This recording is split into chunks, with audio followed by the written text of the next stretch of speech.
আসসালামু আলাইকুম বন্ধুরা, আমি তো চলে আসলাম আপনাদের ছোট বোন পাখি আপা। তো পাখি আপা আজকে যে রান্নার ব্লগটা নিয়ে এসেছে, ওই তো বললাম না পাখি আপার বাসার যে প্রতিদিন কাজকর্ম থাকে, আমি যা রান্না বাড়া করি আর কি খাবারের জন্য, সেটাই আপনাদের সাথে শেয়ার করি। তো এখানে তো আমি নিয়ে নিয়েছি বোত্তা শাক।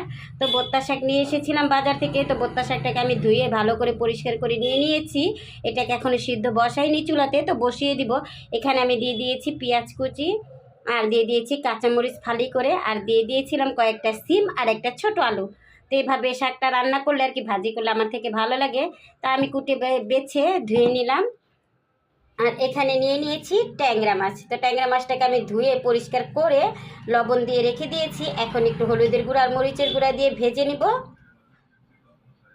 আর এখানে হচ্ছে গিয়ে নতুন আলু আমি কেটে নিয়েছি। তো নতুন আলুটাকে আমি ভালো করে ধুয়ে ট্যাংরা মাছ দিয়ে নতুন আলু দিয়ে একটা তরকারি রান্না করব, আর করব বোত্তা শাক ভাজি। আর এখানে আমি কেটে নিয়েছি ধনিয়া পাতা, পেঁয়াজ কুচি, রসুন কুচি, আর হচ্ছে গিয়ে টমেটো ফালি করে নিয়েছি তরকারিটা রান্নার জন্য। আর রসুন কুচি করে নিয়েছি শাকটা বাঘার করার জন্য। তো এখন আমি মাছটার মধ্যে দিয়ে দিচ্ছি হলুদের গুঁড়া, আর দিয়ে দিচ্ছি মরিচের গুঁড়ো। ওই যে বললাম না একটু ভেজে নিব, আর লবণটা আমি আগেই দিয়ে নিয়েছি। তো এখন আমি এটাকে ভালো করে মাখিয়ে তারপর একটু ভেজে নিব। আর তেল আমি আগেই গরম করতে বসিয়ে দিয়েছিলাম। তো মাছটাতে তো আমি ভালো করে মাছটাকে মাখিয়ে নিলাম। তো এখন আমি একটা একটা করে তেলের মধ্যে দিয়ে দিব।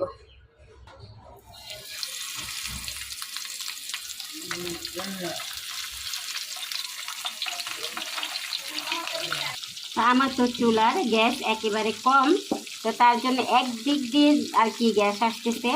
তো আমি কি করলাম, অল্প অল্প করে মাছটাকে দুইবারে দিয়ে ভেজে নিব আর কি। তো প্রথমে আমি এই কয়টা দিয়ে দিলাম, তার অল্প কয়েকটা আছে, এটা আবার আমি দ্বিতীয়বার দিয়ে ভেজে নিব। তো মাছগুলোকে আমি ভেজে নিয়ে আগে মাছের তরকারিটা হলে তারপর হচ্ছে গিয়ে আমার শাকটা বসাতে হবে, কারণ চুলাতে আমার তেমন গ্যাস নেই, একেবারে অল্প গ্যাস। ভাজা হয়ে গেছে। তো এই ফাঁকে আমি কি করলাম, ওই চুলাতে শাকটা বসিয়ে দিয়েছিলাম। তো শাকটা আমার বাঘার কমপ্লিট। তো শাকটাকে আমি এখন নামিয়ে নিব। আর হচ্ছে গিয়ে এখন আমি তরকারিটাকে বসিয়ে দিব। তো আজকে কি করব, আমার ভাই বোনেরা গ্রামের মতো করব। গ্রামের বাড়িতে দেখি এক কড়াইতেই সব রান্না করে। তো আজকে আমি ওইভাবেই করব। শাকটাকে উঠিয়ে নিলাম, আর হচ্ছে গিয়ে এখন পেঁয়াজ কুচিটা দিয়ে দিলাম মাছের তরকারিটা রান্না করার জন্য। আর মাছ ভাজা সেই তেলটা আমি দিয়ে দিলাম। তো পেঁয়াজটাকে আমি একটু ভেজে নিই। পেঁয়াজটাকে আমি একটু ভালো করে নেড়ে চেড়ে একটু ভেজে নিই। আসলে আমার রান্নাটা দুই চুলাতেই হয়ে যেত আমার ভাই বোনেরা, কিন্তু এখন হয়নি কেন, হচ্ছে কি আমার তো গ্যাস কম। তো আরেক চুলাতে আমি ওই যে শাকটা বললাম না ডিম ডিম জালে বসিয়ে দিয়েছিলাম, আর এই চুলাতে মাছটা ভেজে নিয়েছি। তো এখন পেঁয়াজটা একটু ভাজা, তারপর আমি ময় মশলাটা দিয়ে দিব। তো আমার ভাজা শেষ। তো রেগুলার যে ময় মশলাগুলো আমি দেই আমার ভাই ও বোনেরা, তো সেই ময় মশলাগুলো আমি দিয়ে নিলাম। দিয়ে দিয়েছিলাম আদা রসুন বাটা, হলুদের গুঁড়া, মরিচের গুঁড়া, ভাজা জিরার গুঁড়া, আর দিয়ে দিয়েছিলাম ধনিয়ার গুঁড়া, আর লবণটাও দিয়ে দিয়েছি।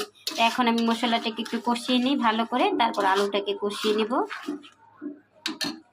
মশলাটা তো আমার কষানো শেষ।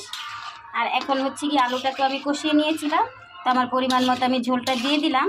আর এখন মাছগুলোকে আমি বিছিয়ে দিয়ে দিব, আর দিয়ে দিব কাঁচামরিচ। তো মাছগুলোকে আমি আগে দিয়ে দিই। তো মাছগুলোতে আমি দিয়ে দিলাম। তো এখন আমি দিয়ে দিলাম কাঁচামরিচ ফালি করে 3-4টা কাঁচামরিচ, আর দিয়ে দিব হচ্ছে গিয়ে টমেটোটা। তো টমেটোটা আমি একটু বেশি করেই দিব, কারণ টমেটো দিয়েই আজকে হচ্ছে গিয়ে এই মাছটা আর আলু দিয়ে রান্না আর কি। টমেটোটা একটু বেশি যাবে এই তরকারিটাতে। তো টমেটোটা তো আমি দিয়ে দিলাম। তো এখন আমি একটু ঢেকে রাখবো, আলুটা সিদ্ধ হোক। তারপরে নামানোর আগে আমি হচ্ছে গিয়ে ধনিয়া পাতাটা দিয়ে দেব। তো আলুটা সিদ্ধ হলে আমি হালকা একটু ঝোল রেখে, আমার পরিমাণ মতো একটু ঝোল রাখবো, একেবারে শুকিয়ে ফেলবো না, পরিমাণ মতো একটু ঝোল রেখে আমি তরকারিটাকে নামিয়ে নিব। তো বন্ধুরা, আপনাদের যদি আমার রেসিপিগুলো একটু ভালো লেগে থাকে বা আমার ব্লগগুলো যদি আপনাদের মনটাকে ছুঁয়ে থাকে, তাহলে একটা শেয়ার করে ছোটো বোনের পাশে থাকবেন। ছোটো বোনও আপনাদের পাশে সব সময় আছে, ইনশাল্লাহ থাকবে। তো ছোটো বোনের জন্য সবাই একটু দোয়া করবেন, আমার প্রিয় ভাই ও বোনেরা ও আমার প্রিয় বন্ধুরা সবাইকে আসসালামু আলাইকুম। সবাই ভালো থাকবেন, আল্লাহ হাফেজ। আর এই তো ধনিয়া পাতা আমি কেটে নিয়েছি। তো আলুটা আমার সিদ্ধ হয়ে যাবে, আমার পরিমাণ মতো ঝোল রেখে আমি ধনিয়া পাতাটা দিয়ে নামিয়ে নেব। আল্লাহ হাফেজ।